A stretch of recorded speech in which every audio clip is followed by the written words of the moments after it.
welcome on back to the BoomBastiCAST. We got a great guest for you this evening. You know what I mean? The great Marc Sheffler's in the building, doing it big.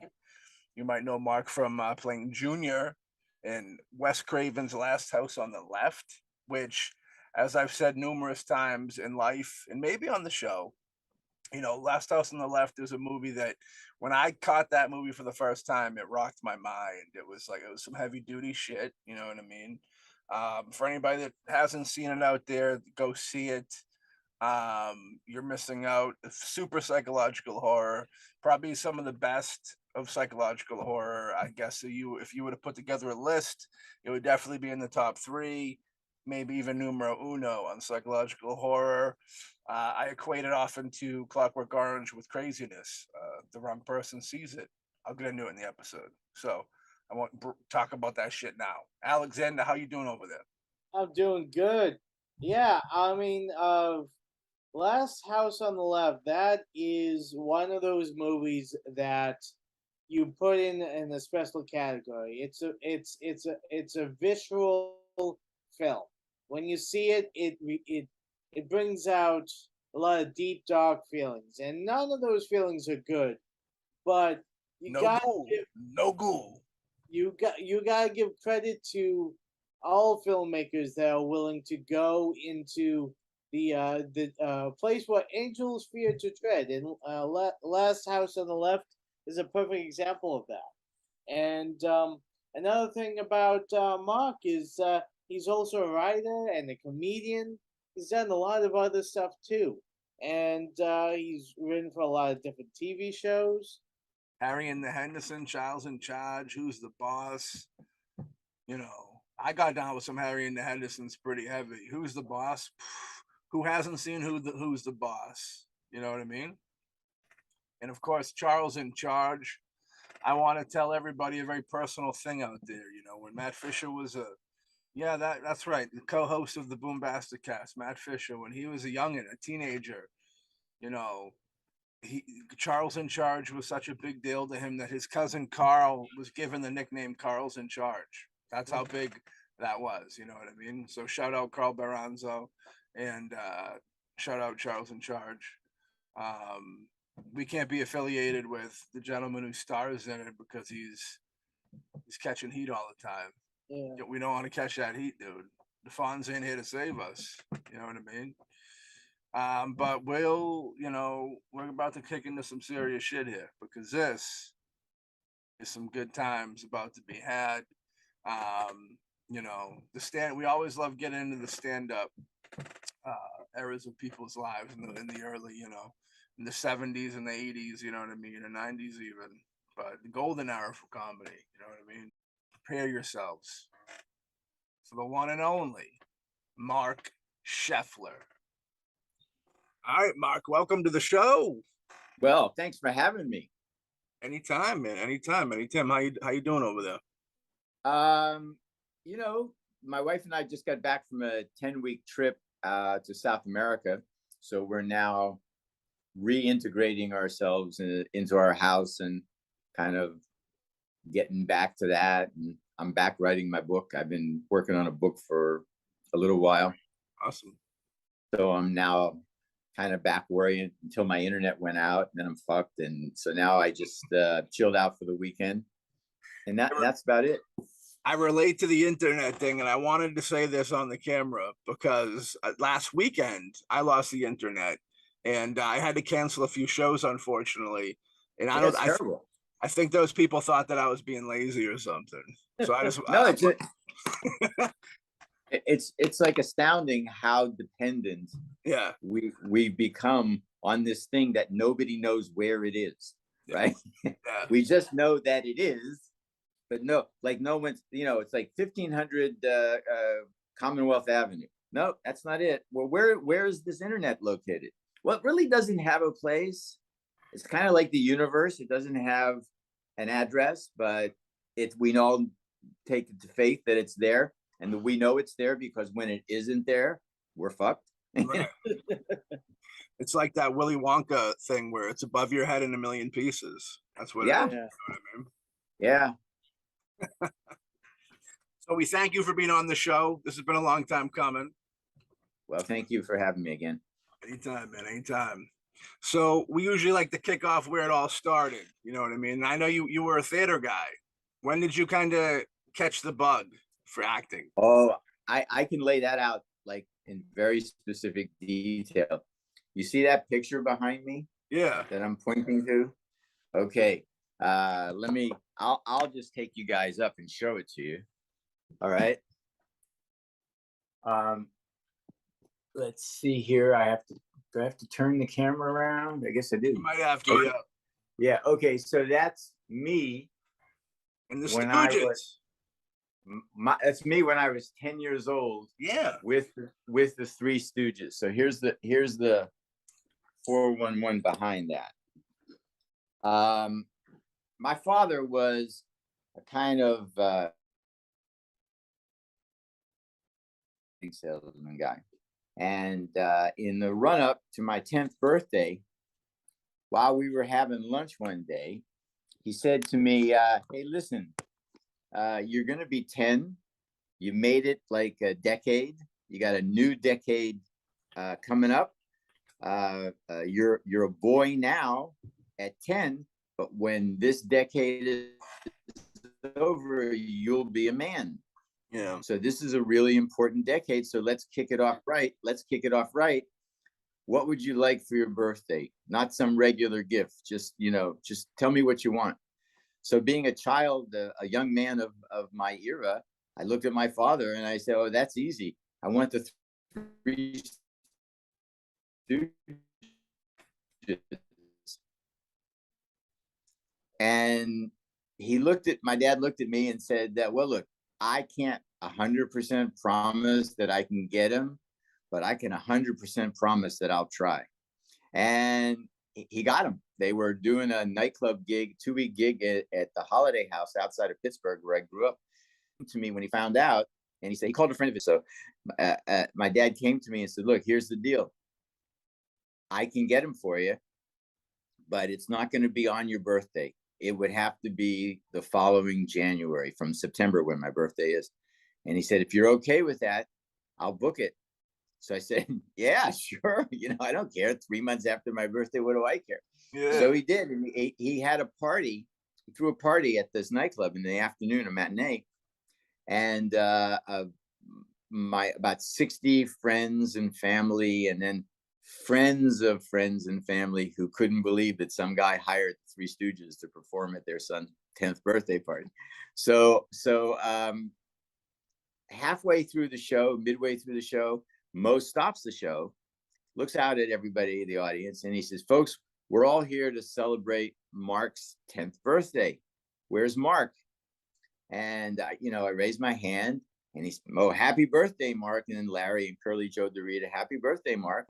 And he said something like, we understand you're a huge fan of ours. And I did what 10-year-old kids would do, right, in that situation. And Mo looks at me and says, why don't you come up on the stage with us? I looked at my dad, and my dad kind of leaned over and whispered, get your ass up on the stage. And I went, and there I was on a stage. They handed me a microphone. I couldn't see shit because, I'm 10 years old and there's stage lights in my eyes, and I didn't know how to look away from them. And I don't know what kicked it off, but suddenly I started interacting with them, doing their shit, right? Mo, Larry to cheese, Mo, Larry to cheese, slowly I turn step by step, Niagara Falls, right? And Mo was cracking up. He stops it. He puts his hand on my head and he says, I dub you the fourth stooge. And my friends and their friends, whoa, fuck, man, boom. Yeah.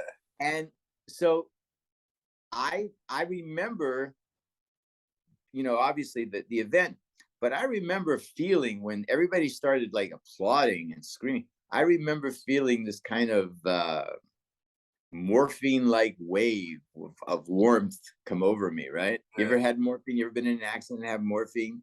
It kind of, they give it to you, and they give it to you in your arm, but the warm feeling starts at the bottom of your feet and works its way up through your body until your head, just goes whoa. And that's why, that's why people, that spend, weeks in those opium dens, because whoa, it's anyway. So I look back and I say to myself, because I remember thinking, I got to get more of this. This feels really good. So that's the day I believe, I look back, and if I had to say,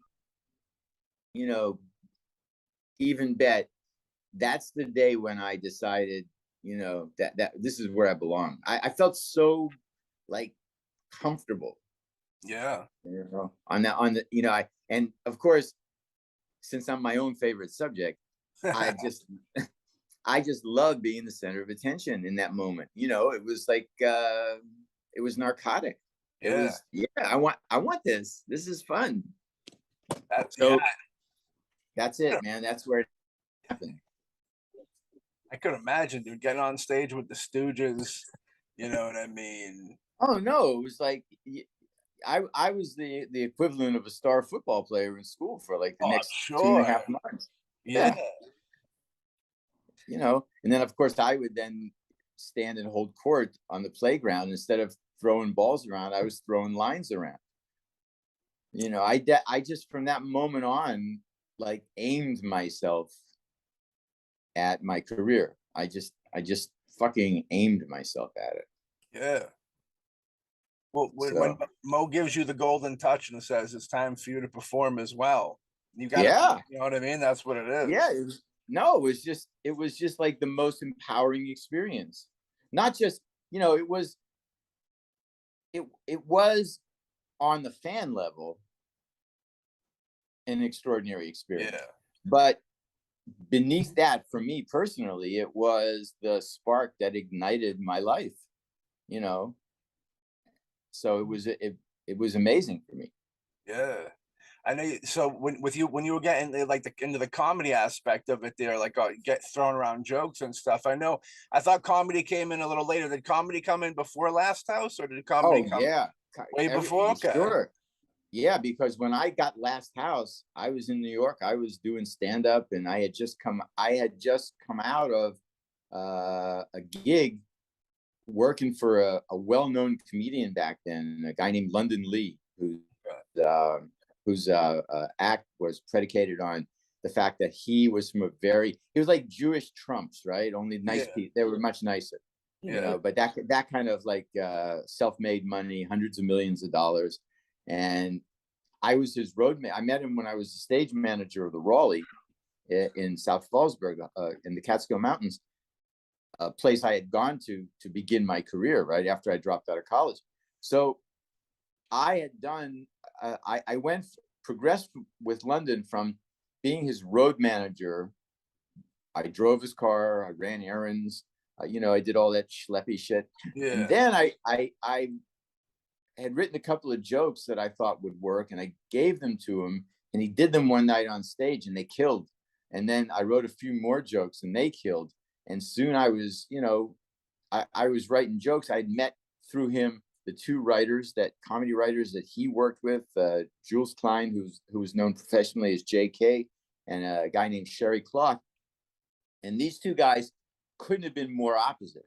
One was Sherry Cloth was this kind of preppy, kind of Buck Henry-ish writer, very, very, very non-neurotic, very just kind of normal. Mm-hmm. And the other guy, JK, was this extraordinarily large, older man who had a toupee that kind of always sat like this on his head. He could never get the part. The part was like coming across his head, and he would ride up to the mountains with us. He was this massive, like a Jewish Buddha looking guy. And he'd be in the back of the car, the Lincoln, with his hand clutching his chest going, London, London, I'm having chest pains here. I'm having chest pains. We got to stop. London, we got to stop for a piece of layer cake. I'm having chest pains. And, so I kind of, whatever innate ability I had, I was in a situation where I was looking at jokes written down on pages now. I was looking at, material that someone had purchased from a real writer, and I could have a matrix in my head. So I stayed with London for about a year, did at least 150 club dates up in the Catskill Mountains and in and around New York, Connecticut, and Pennsylvania. And then ended my gig with him doing 2 weeks at the Copacabana. Not so bad, right? I go from dropping out of college to standing on stage with a microphone in my hand doing stand-up at the Copacabana in 2 years, less than 2 years. So, then I got a manager. After I left London, went out on my own, and I can't even remember how I got this guy, but Dick Towers was my manager, and he worked in the firm that handled Tom Jones and Engelbert Humperdinck at the time. So they were in New York, a very well situated personal management firm for talent, right? Yeah. So and Dick was my contact, my guy, and he was terrific. He was just just a wonderful man, and we stayed friends through the years. And he actually was in Last House. He played Dr. Collingwood and under the name of Gaylord St. James. But he was, he's a wonderful guy. I'm still friends with his daughter. She lives out here. And so I got Last House, and then everything really changed. It was pretty interesting. The comedian, the upcoming of the comedian, I love those stories. And it's a lot. It's like from that era, I think, because even like in the music world, when you talk to people, there's a lot of that where you kind of go into it and you kind of help out that artist, do whatever they kind of needed. That's your learning the ropes and break. And I don't know if that's in comedy nowadays. Do you think it's that? I don't think it's that way anymore. I think people are way too protective of like their thing. You know what I mean? I think a lot of when I started, let's go back to the Catskills and then we'll move forward in time. Yeah. When I started, that area was a training ground, right? Like I wasn't the only person who went there to learn, right? Like, you guys know who Bob Morton is? Not off the top. Okay. Bob Morton was the executive producer of David Letterman's late night show. Okay. So he and I are pals, and we were talking one day on Facebook. So he said to me, you were a legend at the Raleigh. And I laughed, I said, really? Why? He said, well, I moved into your room at the Raleigh after you. And I said, yeah. He said, and everybody was talking about this guy who was the stage manager who got a job with London Lee, and now he's in New York doing stand. He said, you were a legend. And I said, well, how do you know you moved into my room? He said, because you forgot your autographed picture of Don Rickles. And and I said, I did. He said, yeah. He said, I moved in and there was a picture from Don Rickles that says, to Mark, something about you being a dummy. You're cute, but you're a dummy. Like some nonsense. He said, love Don, right? And I said, wow. And he said, you're Mark, M-A-R-C, right? I said, yeah. And he said, you were the stage manager at the Raleigh? He said, yeah. I said, yeah. He said, well, I had your picture. And so, it's a weird thing. We're talking, but you learn, like I saw every comedian who worked the Catskill Mountains during the 1969. I saw, here, I'll tell you a story. Yeah. I saw for the first time in my life, the birth of a joke. Okay. The day before, this joke didn't exist. Now this joke exists. Yeah. So it was the night of the moon landing in 1969. And I want to say the comedian on the show that night was Freddie Roman, because every time I tell the story, Freddie comes to mind. He was wonderful. You know who Freddie Roman is? You heard the name? Yeah, he's on. Yeah. Okay. In his day, he was an extraordinary tactician and comedian. He was just brilliant on stage. So, it's the night of the moon landing. Ladies and gentlemen, comedy star of our show, Freddie Roman. He walks out and I'm on the spot, right? I'm on the spotlight. That was one of the things I had to do as stage manager. So I'm following him and he comes downstage center. He says, a big round of applause for the people who landed America on the moon. What a country. Audience goes nuts, right? Yeah. And he said, what a night. How amazing it is that we here in the United States, we are the ones who got to the moon first. Applause, applause, applause, applause. And then he says, ladies and gentlemen, I was walking to the show tonight thinking about this, how amazing and how astounding this is, that we're here on this planet and 286,000 miles away, Americans are walking on the moon. I pass an old Jewish man standing by the elevators who's dancing and turning circles and saying to himself, tonight's the night. Tonight's the night. I got curious. So I walked over to him and I said, sir, if you don't mind me asking, why are you so happy and why are you screaming tonight's the night? And he looked at me and said, young fella, 47 years ago, I married my Rachel. And on our wedding night, I look at her and I said, Rachel, we just got married. We said vows. We're going to be with each other till death do us part. Please, darling, please, give the schmeckle a little kiss. And she looked at me and said, when there's a man on the moon, tonight's the night. Tonight's the night. So that joke didn't exist. Like, I'd never heard that before. And then this thing happened. And then the joke happened. Yeah. And I was so taken with the lesson of that, right? Yeah. Not just that I think it was a fucking great joke, but that this is where jokes come from. And this is where I should look. And it kind of opened me up to look at the world more broadly for jokes. So I don't know if those experiences are available. Like when I started at the Comedy Store in the spring of '76, I got there and Robin got there and Argus Hamilton and Tom Dreesen and Jimmy Walker, they had already been there, and Gabe Kaplan. But this was like a learning experience. This was, it was postgraduate work, man. And people came and went. For every one of us whose name appears on the wall, and my name's been up there for 40 some years, for every one of us whose name is up on the wall, there might have been 300 people who, came and went. Yeah. So I'm not sure. I think that what happens today, because I still do stand up every now and then when I get the urge, and I go places where I know I can get on. And I spend some time at the store every now and then because I just kind of like touch my roots.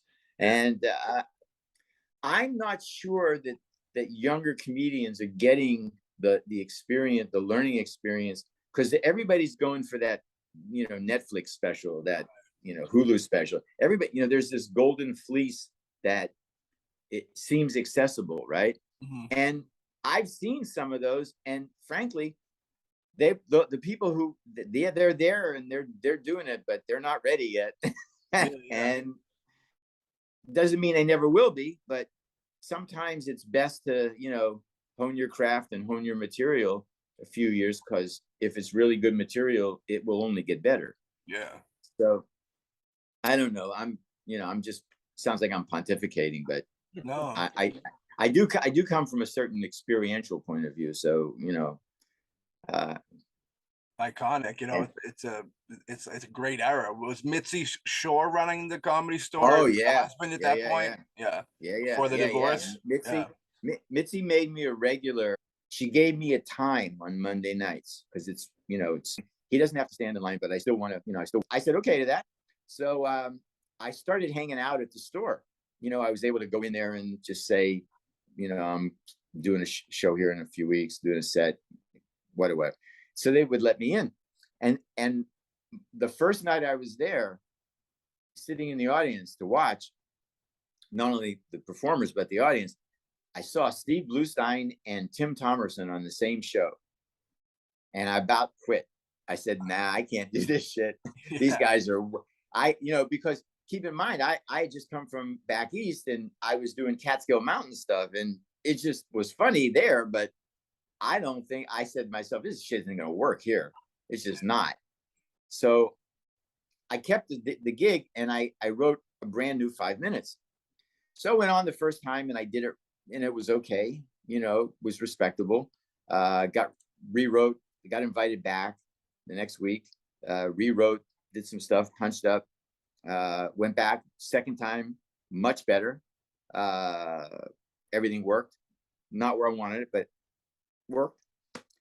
Third time I go next week, 3 weeks, Mitzi is seated in her booth. She's there to showcase somebody else, right? Yeah. And over the time that I'd been hanging out there, I found a way to like get in her radar, right? And just get in her sight line. Then one time I introduced myself, and she's, I know who you are. And well, nice meeting. And Mitzi was the kind of person that, she was a little woman. She was tiny, like, see this pencil? This pencil is fat. It's fat compared to Mitzi. But she was the kind of person, if you saw her walking through the club, if you went to bother to say hello to her, you were interrupting her on another mission. She was an amazingly focused and brilliant club runner, and she and Bud Friedman both are responsible for the comedy scene in LA. So she was seated in her booth there to see somebody else, and I had like a 10:30 time spot, prime time. You couldn't get better than that. The couple of comedians on in front of me did really well, which is what you want. You don't want the audience in the toilet when you get up on stage. That's a common misconception, that you want to root for them to do badly in front of you. No. You want them to do really well in front of you. Not like Robin Williams well, which sucks the oxygen. But you want them up there. So I got that, and I went up on stage and did about 6 minutes, and I squeezed every fucking laugh out of that 6 minutes. There was nothing. There was like sand on the stage when I was finished. It was just dry. It was nothing left. So I walked off to a huge applause, and I saw Mitzi in her booth, and I said to her, I walked over and I said, well, fuck it, I have nothing to lose, right? So I walked over to her and said, hey, does it have to get better than that? And she looked at me and took a beat and said, all right, Mark, call in for spots. And that's how I became a regular, and it's like timing and not being afraid to like take the bull by the horns, because, that old saying, fortune favors the brave, is quite true. Yeah. Did they ever write a book on Mitzi? I'd love to read a book on her. She's been a character, a referred to character in other stories. I don't know if there's like a dedicated Mitzi book. I've never seen it, and I probably would have seen it. Yeah. Rest in peace. She passed away like a year ago, right? Oh no, it's a little more than, I think, like 2 or 3 years ago. Yeah. I have to look. I was at her memorial at the store. So she was a character, she was tough, but smart, just always knew what she wanted, knew what she didn't like, right? Mm-hmm. She didn't like comedians with guitars. She didn't like, except for Lenny Schultz and Gallagher, she really didn't like prop comics, and Gary Mulder she loved. But yeah, she just, why can't they just stand there and talk? Just I like the gimmick sometimes. That's one thing that kind of lacks in comedy nowadays, is you don't see really colorful gimmicks. Everybody's kind of being themselves, which is good, but like I like a little array of things, Yeah, I do when I go on stage. I told you I do stand up, right? Yeah. But I don't go on as myself. I go on as I perform as that character. I like that. Yeah, it's a combination of my maternal grandfather and the rabbi of the synagogue that my grandparents belonged to. And I go, and his character is that he's a retired kosher caterer and always wanted to be a comedian. So now he's doing it. And I do shows every now and then when I kind of like when I feel like it, or when I'm not busy doing something else. Yeah. And I have a ton of material, and it's great. I get to tickle myself and tickle the audience, and then I'm back writing, you know, and then I'm back in my safe zone. Yeah. So. I dig that. I know you just said where the influences come from. Do you remember when you sparked off the idea to kind of mash them up and make that the character? Oh yeah, 100%. I was in 2015. I was in a really bad accident. I got hit by a car as a pedestrian, and just like really fucked up, man. I had broken bones all over, and you know, just one of these horrible experiences. But so in my recovery, I would one of the things that made me feel good mentally, which kind of translated into making me feel good physically, was I was remembering my stand-up days. You know, for some reason, I didn't consciously say, "Hey, let's think about stand-up." It's just as my mind, you know, when you're laying there and you really can't fucking move because, you know, to blink it hurts. Your mind, you know, takes a much larger role in your daily activity. You know, so I would think I would like just mind wander. You know, like I had a house in Laurel Canyon at the bottom of the hill on the Hollywood side. And every morning I get up, I smoke a joint, I walk down to Schwab's Pharmacy, I have breakfast with Johnny Dark and Murray Langston and Steve Landesberg and a couple of other guys, Gary Owens, and walk back to my house, smoke another joint, take a nap, get up, make something to eat, take a nap, get up, smoke a joint, go to the Comedy Store, do a set, go to the Improv, meet somebody, maybe not meet somebody, hang out till closing, come back, crash out, and wake up and start the whole same thing all over again. Yeah. You know, and remember that I'm hanging out with Robin Williams and Jay Leno and Letterman and Michael Keaton, and I mean this is the crowd I'm running with, yeah. Right? And I would, you know, I would just think about shit that we did, you know, meals that we had, and, you know, stage experiences, and a couple of Robin stories that, you know, I was involved in. And I know. And it was just, yeah. No, please go ahead. I know this gentleman over to my left, at least, is a gigantic Robin Williams fan. Loves the man. I think everyone. I mean, I don't think there's a single person who cannot love Robin. Yeah. Okay. Let me see. Yeah, keep talking. Yeah, he just. I mean, it's sad that, you know, he suffered with depression and all that, because he helped so many who were, you know, depressed and had issues. He was with his humor. Yeah. Robin was an extraordinarily decent human being. Robin was a good guy. He's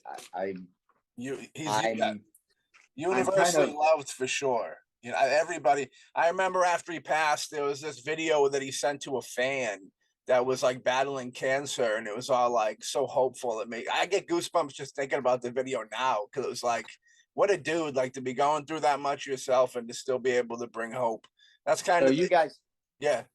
No, go ahead, please. I would just say that's kind of the beauty of laughter. I was going to comment earlier when you were talking about thinking of comedy. It's like one of the most rewarding things is probably that laughter. Because I mean, I believe, you know, laughter is healing. It heals. You know what I mean? Yeah, so, laughter is the best medicine. Yeah. So you guys know what residuals are, right? Oh yeah.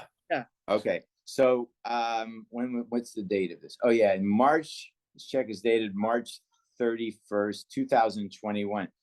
I get them. I don't get a lot anymore. I used to get like a ton, but I don't get a lot anymore. But in my mailbox was this check. See this check? Yeah. Oh yeah. What does that say? The amount? Yeah, no, not the amount. What does that say? That's Robin. Robin Williams DVD. Oh, hell yeah. Yeah. So he was here. I'll tell you Robin's story. One night, I'm at the Sunset Comedy Store. Yeah. It's about 11:30, 11:45. And I see Robin, and he's like running around, turning circles, like nervous. He didn't get nervous before he went up on stage. Mm. And he wasn't on the show. He had already done his show. I said, "What's wrong? What are you doing?" He said, "I have a spot in Westwood in a half hour, and I lent my car to somebody, and I'm not gonna make it." I said, "Well, I'll take you." So we get in my car, we go to Westwood Comedy Store, about 20 minutes away, and we walk in the club, and there are 3 people sitting in the audience. It's like 12:30 or something. 3 people are sitting in the audience. Robin goes up on the stage, does exactly the same show, if not better, for those 3 people than he could have or would have done if the place was standing room only, right? So we're getting back in my car to go back over to Sunset. And I looked at him and I said, "What a fucking amazing show."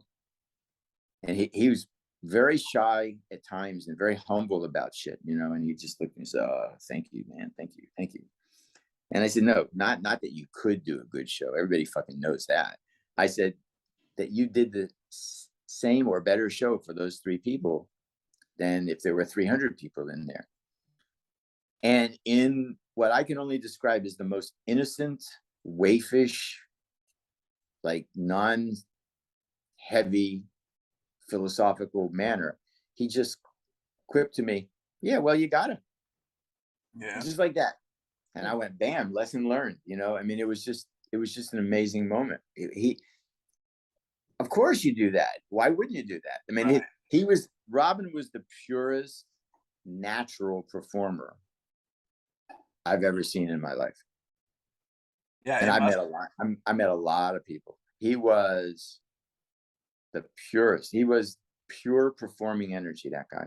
Yeah. And when I heard the news and then learned more about it, of course I'm sad, right? Because we weren't the best of friends, but we hung out every now and then and certainly knew each other. Sure. But the thing I came to understand is the guy I knew with that disease that he had would have done what he did, because Robin Williams, when he said hello to you, it was with his whole body. This guy literally couldn't say hello. He couldn't just go up to someone and go, "Hello." It was, "Hello, Mr. Sheffler." It was like, he was nothing but that energy. Yeah. And not, having a disconnect between his mind and his ability to control himself physically. If there's no way out of that guy I knew couldn't, those 2 things couldn't coexist. Yeah. Sad as it is. It's super sad. That might have been the heaviest, like, celebrity passing, if you will, that I think that we've witnessed. That was a rough year. I want to say earlier that year, Philip Seymour Hoffman passed. And everybody was like, "Woo," shocked by that with the overdose deal. And then when the Robin thing happened, it was like, wow. It was like crazy, dude. Yeah. Yeah. I heard it, but it's one of those things that I heard but didn't hear, right? Like, I thought it might have been a mispronunciation. It might have been like Robbie Williams, some English musician, right? But no. It's great. So anyway, let's move on to something more. Yeah. Have you ever met Rodney Dangerfield by any chance? I did not. I didn't really know him, but I did meet him several times. Like I was in the same place. Yeah. I love Rodney. Rodney was hysterical. So one of the best, my favorite gimmicks of all time, the no respect gimmick. You know what I mean?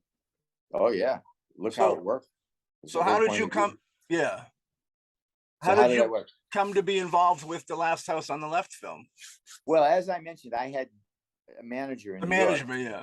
Yeah. And so one day I walked into his office and he said, I have a movie audition for you, young man. That's how Dick spoke. He was very theatrical, right? He said, I have a movie audition. He handed me a piece of paper. He said, go to this address, go in the office. You'll see one of two guys or both.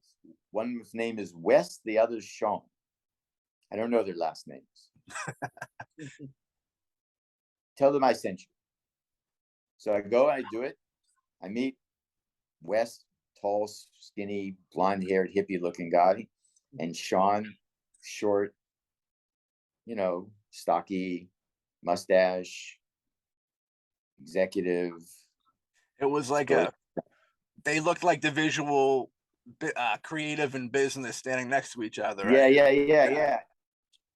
Last House on the Left, whenever that's a wild movie. I love that film. It's very dark and deranged, you know what I mean? Whenever in conversation, people throw around the term like dangerous films a lot. And I say there's really only two dangerous films in my opinion. It's of course Last House on the Left and A Clockwork Orange. You know what I mean? Because those two films, I feel like if the wrong person watched them too much, something bad might happen. They're that kind of crazy, but they're masterful filmmaking. You know what I mean? Like Wes Craven was going to school to be a psychologist. So like the psychological horror is heavy in Last House. I'll tell you some interesting news about Last House. Yeah. First of all, I don't know if you guys know this, but the money to make Last House came from Boston. Oh, really? Yeah. A company called Hallmark Releasing funded it. They used to own a bunch of drive-ins in the area. So I told you guys that I was out of the country. I was in a little town right outside of Bogota, Colombia for 10 weeks at my wife's family's place. So I get a Facebook message from a friend of mine with a link to an upcoming exhibition at the Museum of Modern Art in New York. So I click on the link, and it's a page that's promoting a cinema exhibition that they're doing about films that have a visceral effect on the human body, right? That not only get you psychologically, but make you have physical reactions. They were screening 6 films from all over the world in all eras. And one of them was Last House on the Left. Yeah, sure. I showed it to my wife and I said, don't fuck with me anymore. I'm now art. Yeah. And she said, okay, I will put a frame around your ass and hang you in the living room. No, but so I say this to you because it's 50 years later, because it just had the 50th anniversary, right? In August, the release. David Hess, Fred Lincoln, and I, and the rest of the cast and crew saw it at a cast and crew screening about a month before it was going to be released originally, back then. And David and Freddie and I walked out of the screening, looked at each other, and basically said, it was great. We all met. We're going to be friends forever, and we were, right? But no one's ever going to come and see this piece of shit. And it got released. I'll tell you, Sean I think made originally like 30 prints or something, some ridiculously low number. And he gave them to Hallmark, and Hallmark started showing them in their drive-ins, right? Yeah. And they had some, equation where if they made this movie for X amount of dollars, if they showed it in their movie, and they had their own, they were self-distributing, so they could get their money back, right? Yeah. And so all of a sudden, like Roger Ebert, like a little after the film is released, Roger Ebert writes a 3.5 out of 4-star review in the Chicago Sun-Times about Last House. And the next day I walk into Sean's office and he's running around like a lunatic trying to figure out where he's going to get 1,000 prints that he has to deliver in like 3 days or something. And that's what did it. It was Roger Ebert's review of the film that took it out of the drive-ins and put it into mainstream theaters. I mean, posters of us were just suddenly papered all over New York City. Mm. Yeah, David Hess couldn't go anywhere without people staring at him. Yeah.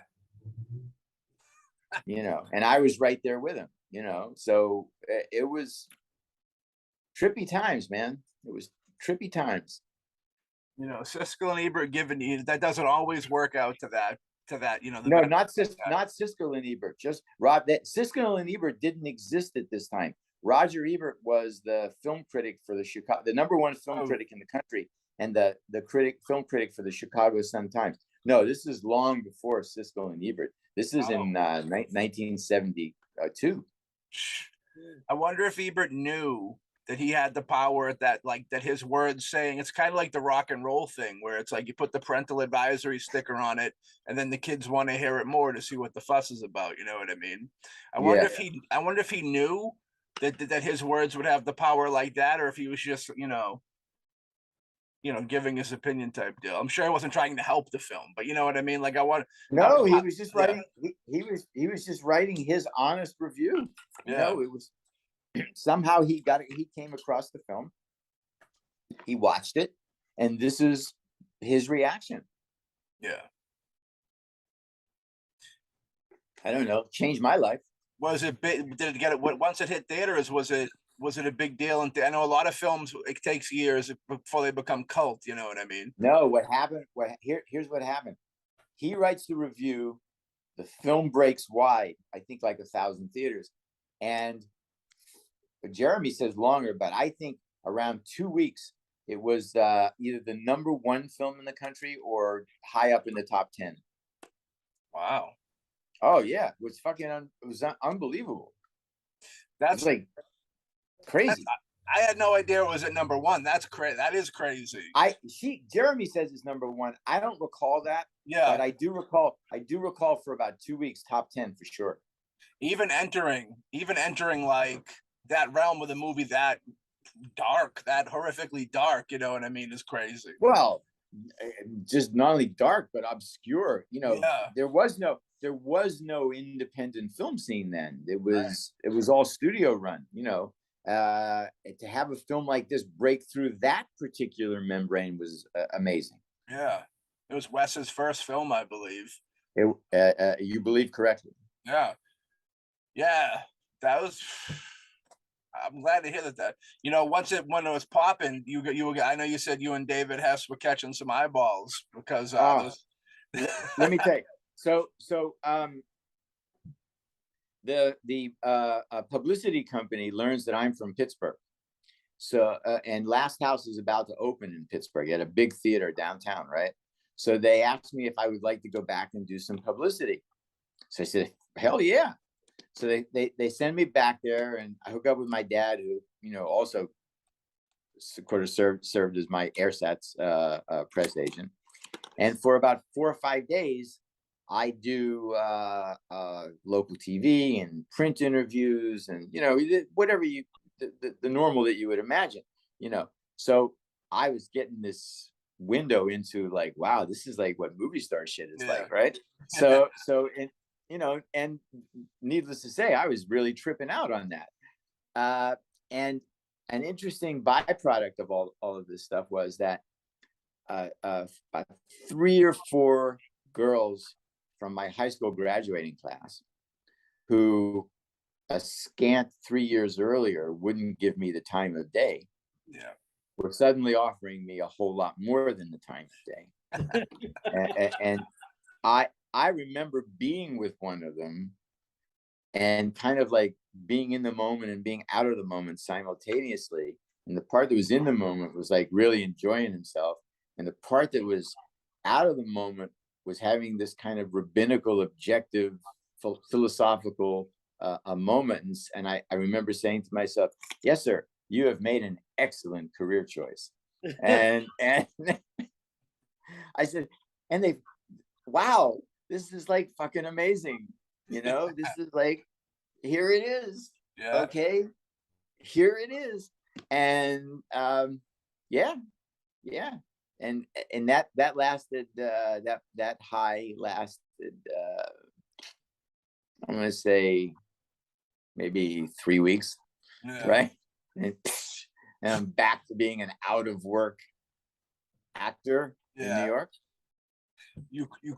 I know you crossed over and you started writing a lot for television. Yeah, I did. And what happened was I went to auditions for a while, for a couple of years, and did odd jobs and shit, and survived.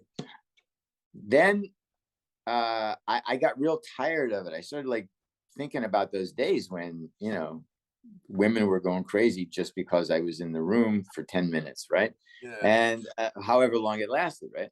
So I'm at a party one night in New York, and I see a guy who doesn't look any different than me, in his own way, just kind of average looking. And he's just talking to this gorgeous fucking actress model looking woman, just like this hot fucking woman. And I could tell by her eyes that she was, whatever he was saying, she was wrapped up in it.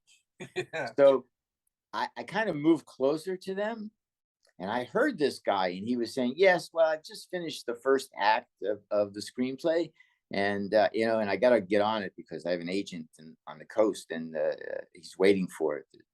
4 studios, or I can't really talk about it, but so I got to do a second act plot twist, and I'll figure. And this girl was like, wow. So I thought to myself, I could do that. I could tell girls I'm a writer. I don't have to do it. I just make shit up, right? So I went out. I went out and I bought a bunch of books on writing, television writing and screenwriting, right? And I learned the language, right? I learned the nomenclature, like act 1, act 2, climax, plot twist, underlying narrative, fade in, fade out. I just got it down. And I started going around to parties and wherever I was, and anytime I saw a woman I was like halfway attracted to, I was a writer, right? and as one can imagine, the more I did it, the better it got, right?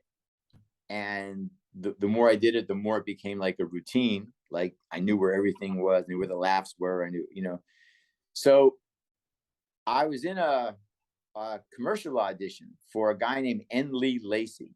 Now I'll tell you who he is. You guys know the very famous Mean Joe Green Coca-Cola commercial? Oh yeah. Yeah. Okay. So yes. And a Clio award-winning commercial in that tunnel, kid with a shirt and Mean Joe Green football player. So Lee Lacy was the guy who directed that commercial and won a Clio for it. And he and I had become sort of pals over the last couple of years. I'd auditioned for him a lot. I'd done, I think, 2 commercials for him. And so we were friends, not best friends, but friends. And so I'm in his waiting room, reception area, doing my thing to some girl, and she's like completely captured, right? And I feel a tap on my shoulder, and I turn around and it's Lee. And he said to me, "Hey, look, I'm sorry to eavesdrop. I'll see you guys in a minute, but I have an agent in Los Angeles. I would love to see that script when you're finished. I'll get it to him." So I excuse myself from the girl and I say to him, "Look, man, we're friends. I got to be really honest with you. I'm not writing anything." He said, "What do you mean?" I said, "I just do it for girls." And he said to me, "Is it working?" I said, "Oh yeah, all the time." And he said, "Well, you're a fucking idiot." And I said, "Why?" He said, "Because if you can get girls to take their pants off by what you're saying to them, imagine what you could get if you actually wrote it down on a page and gave it to me." And I looked at him, and I remember in my 21-year-old naivete said to him, "Huh, I never really thought of it that way." So I ended up taking, like, I don't know, 2 years to write it, or a year or something, some ridiculously long number. I wrote a draft of the script. I gave it to him. Never heard anything back, right? Like, and then like 3 months later, he called me up and said, "Well, how'd you like to move to LA?" I said, "What are you talking about?" And he said, "Well, I gave it to my agent at William Morris. He read it, didn't think it was a feature, gave it to the TV department, and they just sold it to NBC." And I thought to myself, wow. Yeah. And then, like, I think 2 or 3 weeks later, I relocated to LA and have been here ever since. Been in Southern California ever since. And that was in the February of 1976. I know. So, yeah. No, I'm just saying. So my experience has just been wonderful. I know every project is like a child, but are there any of the TV shows that you liked more than the other ones? You've done a lot of ones that I enjoyed, you know what I mean? Oh, thank you. I think I enjoyed working on Harry and the Hendersons because I got a chance to work on it from the very beginning. Yeah. I always liked, even though a lot of them weren't successful, I always liked getting on shows that weren't so established yet. Like, I wanted to, have some kind of input. And so, it's like I told you I'm writing a book, right? So it's about my life and my journey, but I'm fictionalizing it as I write it so that I can get some objectivity. I don't know if that makes any sense to you guys. Yeah. Oh yeah. I'm kind of like, I've created other alter ego characters for all the real characters, and I'm allowing them to have some input rather than me just recollecting, right? Yeah. It's just, I look back and I go, so anyway, the title of the book is Dumb Effing Luck. And the subtitle is The Story of Me and My Very Successful Mediocre Career. And I use that because I didn't have like the biggest career in the world. However, I had a real career, right? Yeah. And I've had an extraordinary amount of fun, because the fun's the same. The career might be a little different, but the fun is fundamentally the same. Yeah. Done a bunch of shit, and it's all just luck. It's just dumb fucking luck. Just right place, right time, shit, just weird shit. They say that a lot, yeah. Please. I was gonna say it's somebody once told me that success. I think it was success is when you get success when preparation meets opportunity. I heard that and my mind was blown. I heard that like 20 years ago, and I was like, "Ooh, there you go." Yeah. That's true. And like, I was never, other than how I love to make people laugh, I was never like really ambitious. Mm-hmm. I dropped out of college in 1969. I was at LSU, and I had only 3 goals at that time. I wanted to smoke as much weed as possible. I wanted to sleep with as many different women as possible. And I wanted to earn just enough money to afford the weed and the women. Yeah. So I look back now at my life, what I've done and where I am and how I live, and I realized that I have greatly exceeded my own expectations. Yeah. I'm happy. Like, right, like there. I'm trippy happy. I wake up every day trippy happy. I look at my life. I look at my wife, this gorgeous Colombian woman, many years my junior. I have 3 great kids. who are not sociopaths and Yep. productive members of society. I have a good relationship with my ex-wife. I'm into the chill factor, man. Just let shit go and just chill. Yeah. I always tell this guy over here, I says, you don't understand the legacy while you're building it. You know what I mean? It's when you look back on things. Yeah. Like none of us in that, 70s comedy scene here, the class of 77, the one I belong to, none of us knew the larger import of what we were doing. Yeah. We were just all caught up in the day-to-day, right? And often that happens. You're just caught up in the day-to-day and you just don't realize. Yeah.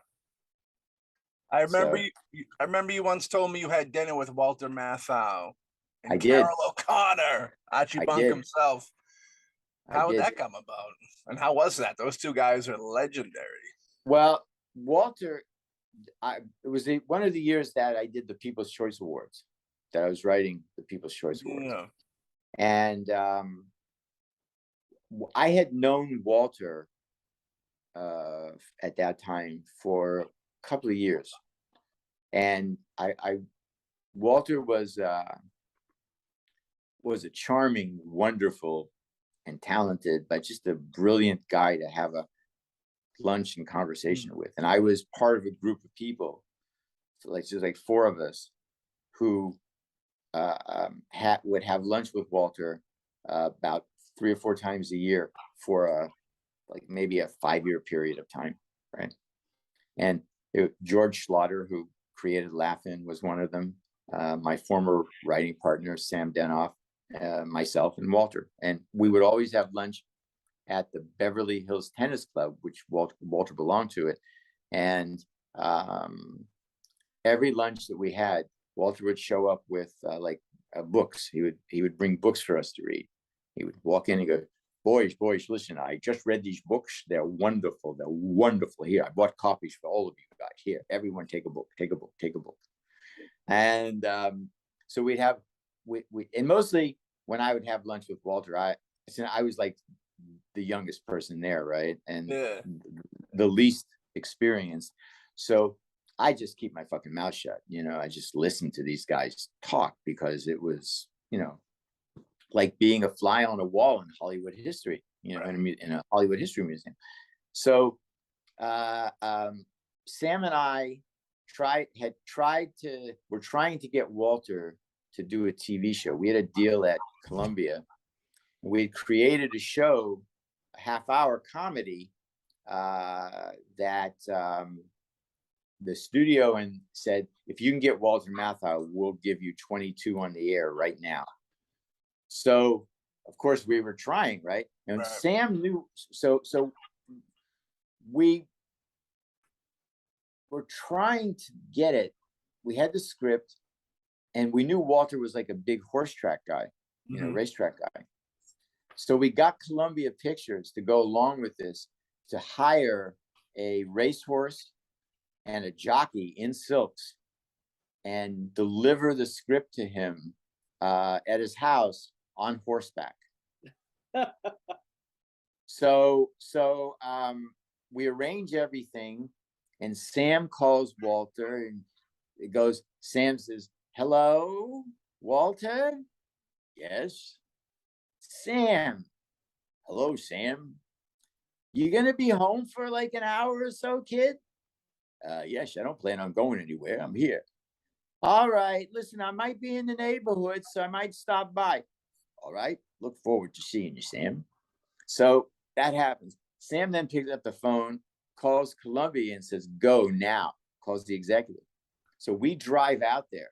We meet the horse and the jockey that they had trailered out there. So we get him all set up. He's going to ride with the horse and the trailer were like a round bend parked where Walter's house couldn't see it, right? So he's going to ride up, lean down, hit the doorbell. Whoever answers the door, hand him the script. So that part of it just pulls up. Walter and gets it in a bathrobe. He's standing there and he grabs it and he shakes his head and he goes inside.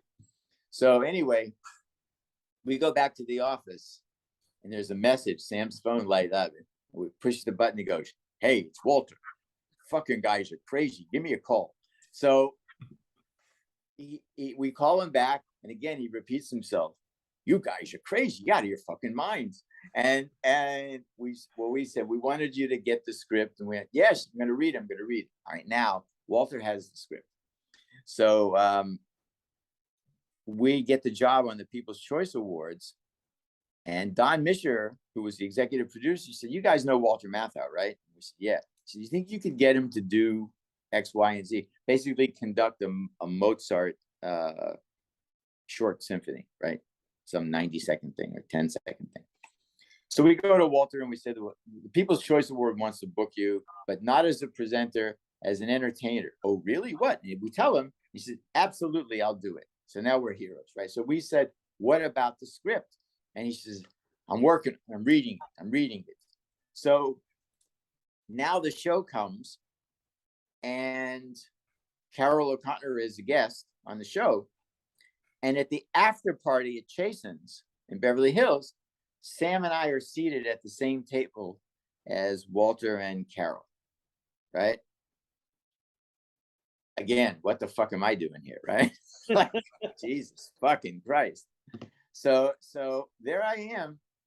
And to Carol O'Connor's credit, it comes up in conversation that Walter is considering doing a show for us. And to Carol O'Connor's credit, because I had never met him before that night. Yeah. He was telling Walter how wonderful it is doing half hours and how, just how it's the best job in the world. And if the material's good, and, and then Walter says, "Oh, yes, I like the script. So anyway, so Walter ended up not doing it because he said he didn't want to repeat a character that much. And he said it would interfere with his film career. And that's what he really wanted to do. And we respected that, and we had lunch with him many times after that. He had to respect it because that was his real opinion. He wouldn't kid us. That's what he wanted to do. But that's the time I had dinner with those two guys. I like it. Legendary, in the Mount Rushmore of comedy, of television comedy. And Carol O'Connor, 100%. Yeah. All in the Family, All in the Family is groundbreaking. You know what I mean? It's for politically incorrect for like nowadays times, but like at the time that it came out, it was like, it was crazy. It's a master class in multi-camera sitcom writing. Yeah. I love just a master class. Yeah. One of my favorite TV shows of all time, for sure. Right there with you. Oh yeah. I know you wrote for the Runaways movie. Was it Diodato? No, Dubidio. Dubidio, okay. Yes. How was that? Yes. That was fun? It was an interesting experience, let's put it that way. Did you work with El Duce at all?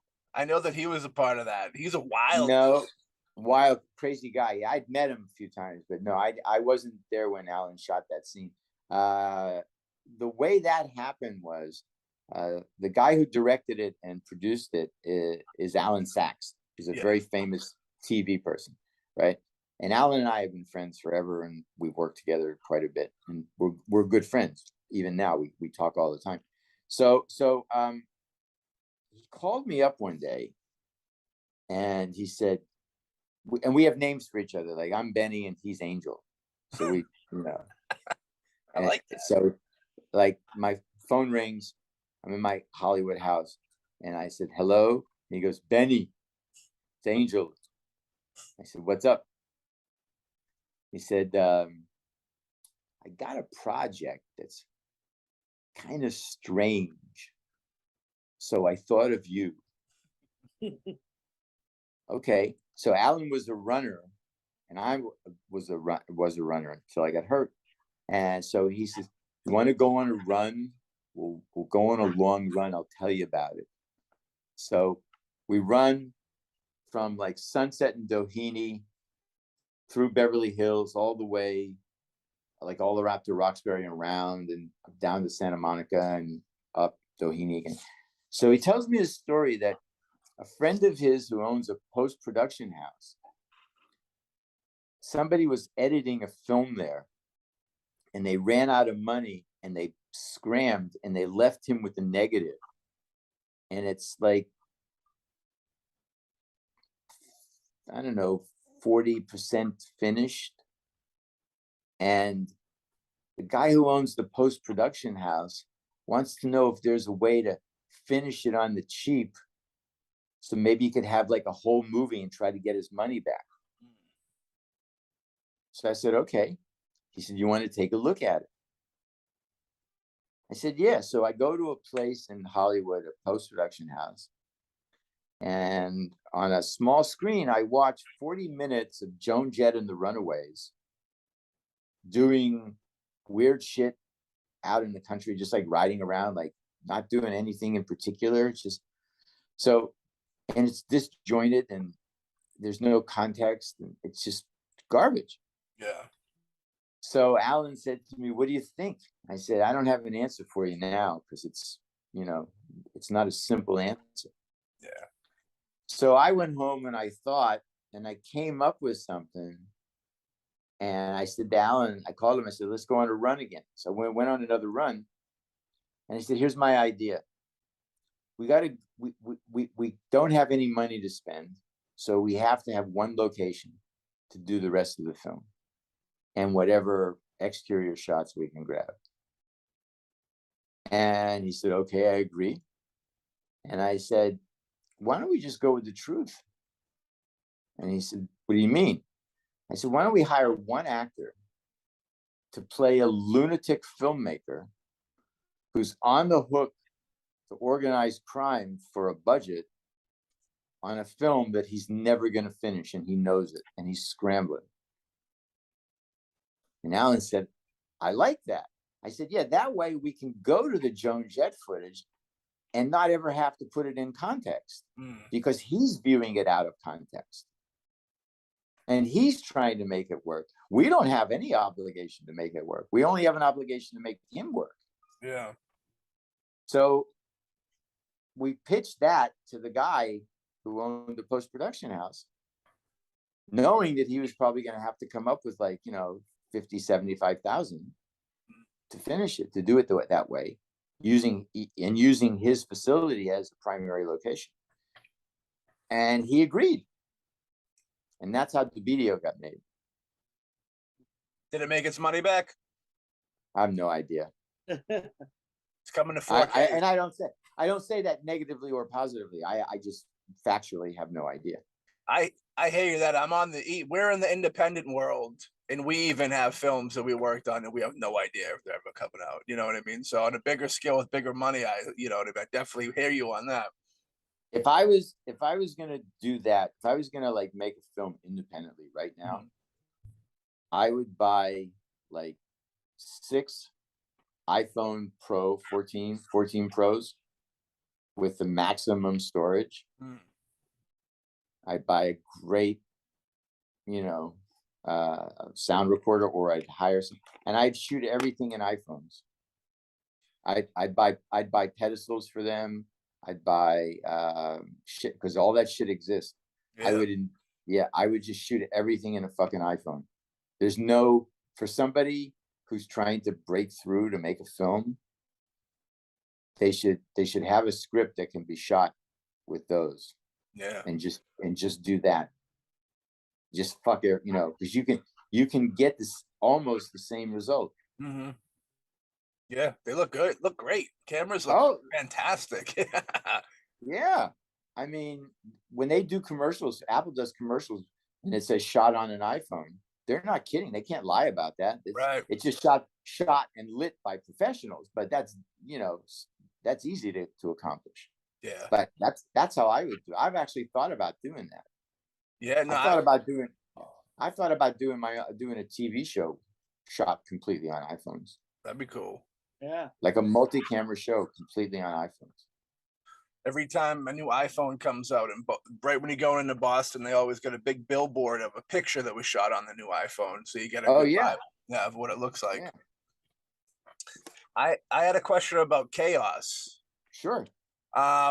You got to work with Sage Stallone, the late Sage Stallone. What was it like working with him? He seems like a good dude. I think that he's a big horror fan, exploitation fan. You know what I mean? We would have really fit in. Listen, Yeah. he tracked me down. He heard that I was one of the producers on that film, right? So one day I'm in my office and I get a call, and they say Sage Stallone is on the phone. Okay. Hey, how are you? Nice to meet you. Oh, is this Mark? Yeah. I said, this is Sage Stallone. I said, yes, I know. He said, oh man, this is great. Oh man, this is great. And he was like a real fan. Yeah. And he said, you got a part for me in that movie? I said, you want to do a part? And he said, yeah. I said, I'll get you a part. Yeah. So we did. He was terrific. He was a sweet kid. I was very sad when I heard what happened to him. He was really just the nicest guy. Yeah. I mean, and you could tell that his father taught him, and he told me also, his father taught him at a young age how to behave on sets, right? And I'm telling you, he was a gentleman's gentleman, just to everybody, just the sweetest guy. I mean, just really kind. And we hung out after the film wrapped. We hung out a little bit, and, always a kind kid. Just very sad what happened to him. Yeah. He's. I didn't really know too much about him till after his passing. I mean, I seen him, of course, acting, and he's in Rocky V, I believe, and he's in Daylight, I think. And did the most incredible Sylvester Stallone impression you can imagine. I believe it. Yeah. Yeah. He didn't. It wasn't like an impression. He was just channeling his father. Yeah. But it was just. Yeah. He used to do that on the set, just crack us up. I know he was one of the co-founders of Grindhouse Releasing. Yes. Which was really cool. A lot of the Fulci and Diodato. He and Bob, I think Bob Murkowski was involved in that. Yeah. Yeah, Bob too. Yeah, that was very sad stuff. You know what I mean? And he loved films. You know what I mean? You see, He had celluloid blood, this kid. Yeah. It's good because you see, a lot of family might get into it because they know what it can give them, you know what I mean? But he seemed like one of the people that just loved it. Even if he wasn't Stallone's son, he would still have pursued film. You know what I mean? And the fact, you got to take into consideration that the fact that he chose to throw his energy into down and dirty films, right? As opposed to studio bullshit, like the Hollywood part of it. He was a maverick in that fabric, right? He'd rather do grindhouse films and live in that world than the other one, and that always said something to me. He makes movies for passion, thinking of his passions, not his wallet, which is a beautiful thing. You know what I mean? Well, yeah. I mean, again, never had to worry about his wallet, but sure. But you know what I mean? Yeah. Yeah. He could have went in the direction of Hollywood, of the big Hollywood deal. He had a good foot in the door with it, to a degree, I think. I don't know what their dynamic was working wise and stuff like that. You know what I mean? So I can't really speak on that. But with a name like Stallone, he could have probably went in a different route. You know what I mean? Yeah, of course. But yeah, absolutely. Well, but a good kid, just a good kid.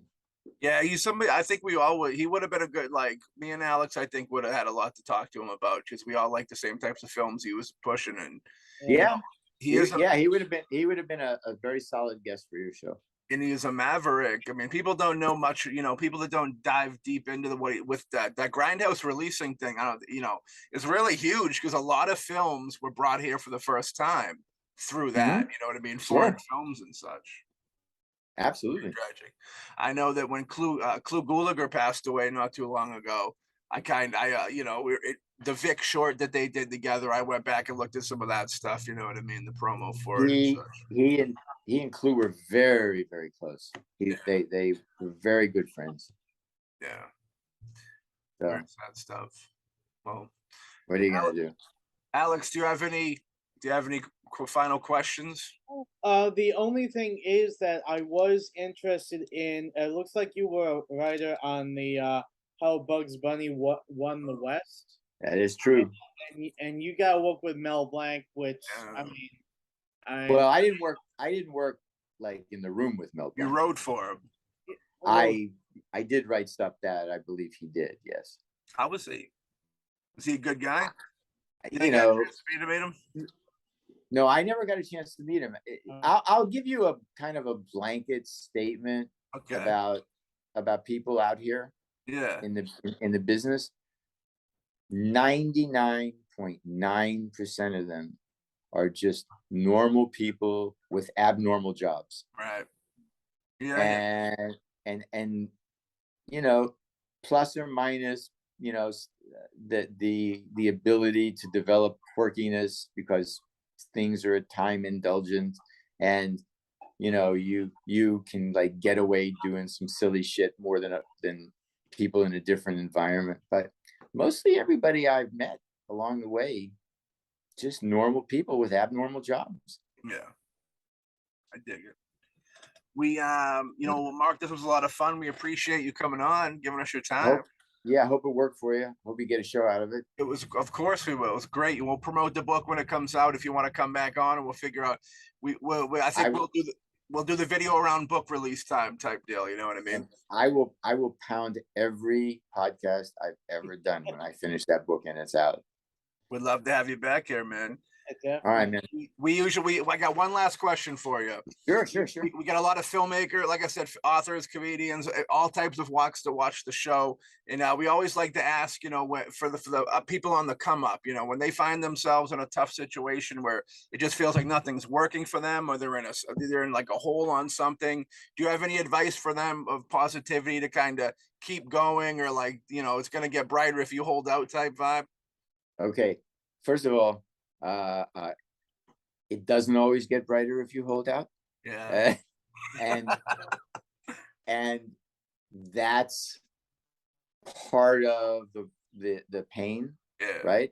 I think for anybody struggling to exist as an artist on any level, what you're basically asking the universe for is, give me a pass. Just let me be me and take care of me. Yeah. Okay. So because that's people who are artistic, they exist by monetizing expressions of themselves, right? In various forms, music, comedy, film, whatever. So while many people want that, and I think it's good to encourage talented people, it isn't for everybody. And just because somebody wants it doesn't mean they should have it. Right. Now, I don't mean to kill I don't tell anybody to stop. I tell people that as you move through your life, at certain phases of your life, governed by age, you say to yourself, well, I'm 48 years old. I want to be a television writer, but I live in Des Moines, Iowa still, and I've never really written a TV show. At some point, you got to say to yourself, maybe it's not going to happen. If you really want to do it, you have to aim yourself at it. You can't just think you want to do it and, feel the passion of wanting to do it. You have to take proactive steps and aim yourself at it. And that means, like, if you're in the comedy business, you need to live in New York or Los Angeles. And those are the only two places you need to live, because you can't get where you want to go from anywhere else. All you can do is, from anywhere else, get to one of those two places. Because the people who can help you get where you want to go only live in those two places. Right. Right. like agents and managers and studio executives and network executives, they only live in those places. And those are the people you have to connect with so you can get what you want, because they're the ones who have it. And a lot of people, you know, I've talked to a lot of comedians on some websites and whatever, who tell me, well, you know, I'm in Austin because, you know, Austin's a big comedy scene. And I said, really? Any studios headquartered in Austin? No. Any major talent agencies headquartered in Austin? No. Any major networks, including the streamers, headquartered in Austin? No. I said, then Austin is a minor league city. And if you think you can make it in the major leagues, pack a bag and get the fuck out there. Right. And then that's the truth. You know, it's just the truth. It is. I mean, you know, that's it's just the truth. It was the truth when I started, and it's the truth now. Yeah.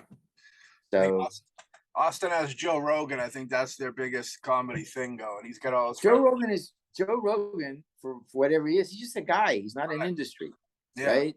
He's not like, you know, no one has a career because Joe Rogan likes them. Right. It's true. And I mean, no disrespect to him, but that's just in the hierarchy of the industry. That's a truthful statement.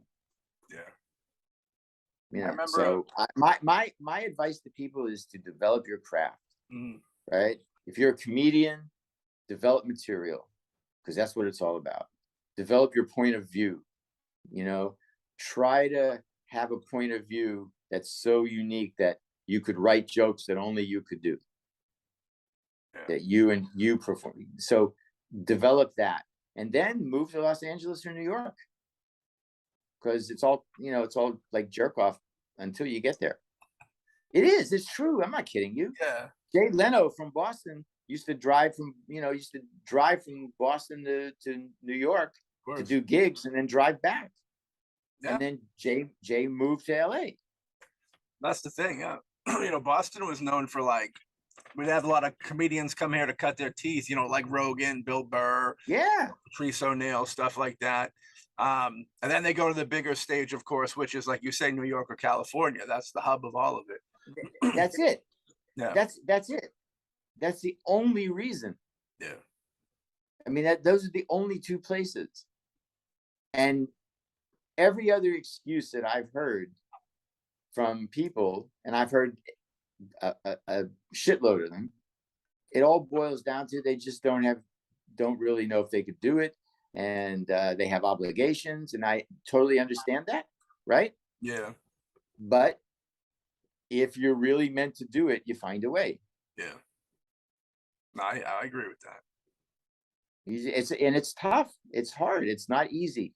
You know, it's challenging. It's challenging for yourself. It's challenging for your family. It's like a zillion different challenges.